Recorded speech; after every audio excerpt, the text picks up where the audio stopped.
Once upon a midnight dreary, while I pondered weak and weary over many a quaint and curious volume of forgotten lore, while I nodded, nearly napping, suddenly there came a tapping, as of someone gently rapping at my chamber door.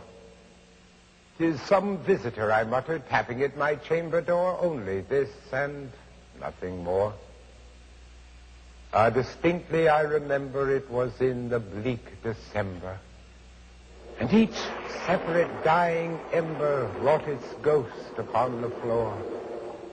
Eagerly I wished the morrow, vainly I had sought to borrow from my book surcease of sorrow, sorrow for the lost Lenore, for the rare and radiant maiden whom the angels call Lenore, nameless here forevermore.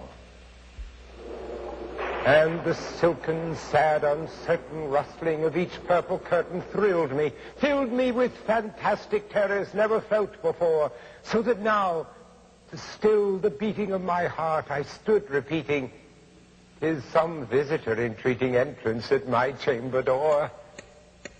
Some late visitor entreating entrance at my chamber door. This it is, and nothing more." Presently my soul grew stronger, hesitating then no longer. "Sir," I said, "or madam, surely your forgiveness I implore. But the fact is I was napping, and so gently you came rapping, and so faintly you came tapping at my chamber door, that I scarce was sure I heard you. Here I opened wide the door. Darkness there, and nothing more. Deep into that darkness peering long, I stood there wondering, fearing, doubting, dreaming dreams no mortal ever dared to dream before. But the silence was unbroken, and the stillness gave no token, and the only word there spoken was the whispered word, "Lenore." And I whispered back, and an echo murmured back, "Lenore." Merely this, and nothing more. Back into the chamber turning, all my soul within me burning. Soon again I heard a tapping, something louder than before. "Surely," said I, "surely that is something at my window lattice. Let me see what then thereat is, and this mystery explore. Let my heart be still a minute, and this mystery explore. 'Tis the wind and nothing more." Open here I flung the shutter, when with many a flirt and flutter in there stepped a stately raven of the saintly days of yore. Not the least obeisance made he, not a minute stopped or stayed he, but with mien of lord or lady perched above my chamber door, perched upon a bust of Pallas just above my chamber door, perched and sat, and nothing more. Then this ebony bird beguiling my sad fancy into smiling by the stern and grave decorum of the countenance it wore. "Though thy crest be shorn and shaven, thou," I said, "art sure no craven, ghastly, grim, and ancient raven, wandering from the night's Plutonian shore. Tell me what thy lordly name is on the night's Plutonian shore." Quoth the raven, "Nevermore." Much I marveled this ungainly fowl to hear discourse so plainly, though its answer little meaning, little relevancy bore.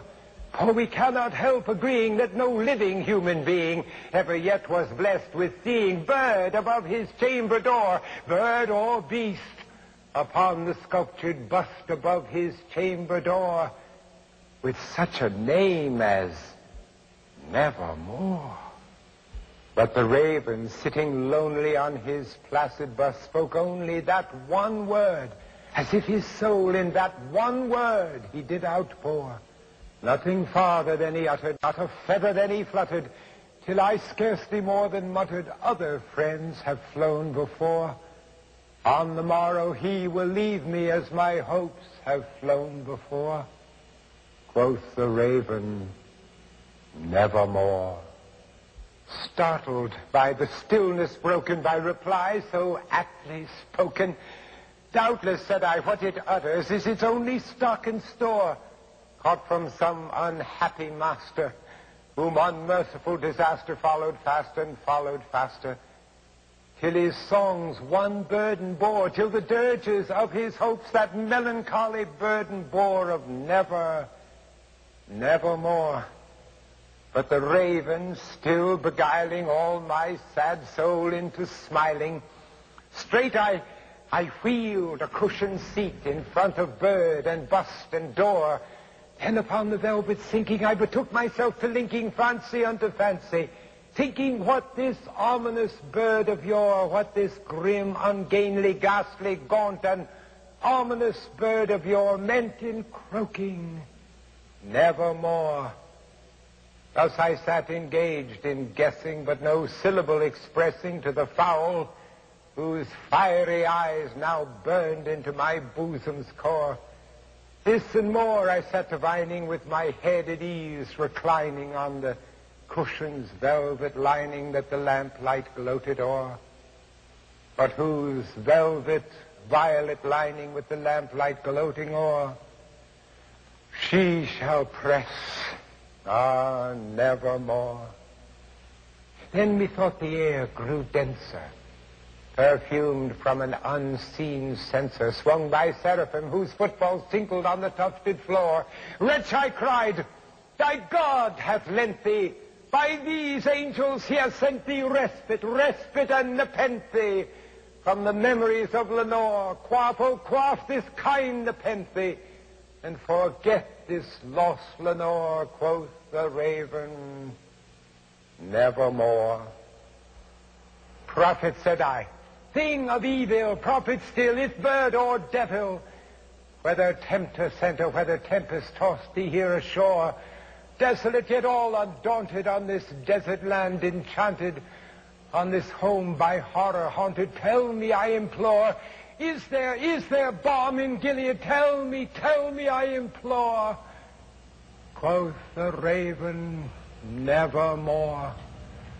Prophet, said I, thing of evil, prophet still, if bird or devil, by that heaven that bends above us, by that God we both adore, tell this soul with sorrow laden, if within the distant Aden it shall clasp a sainted maiden, whom the angels name Lenore, clasp a rare and radiant maiden, whom the angels name Lenore. Quoth the raven, nevermore. Be that word our sign of parting, bird or fiend, I shrieked upstarting, get thee back into the tempest and the night's Plutonian shore. Leave no black plume as a token of that lie thy soul has spoken. Leave my loneliness unbroken, quit the bust above my door. Take thy beak from out my heart, and take thy form from off my door. Quoth the raven, nevermore.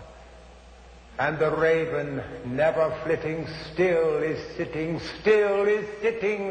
on the pallid bust of Pallas just above my chamber door. And his eyes have all the seeming of a demon's that is dreaming, and the lamplight o'er him streaming throws his shadow on the floor. And my soul from out that shadow that lies floating on the floor shall be lifted nevermore.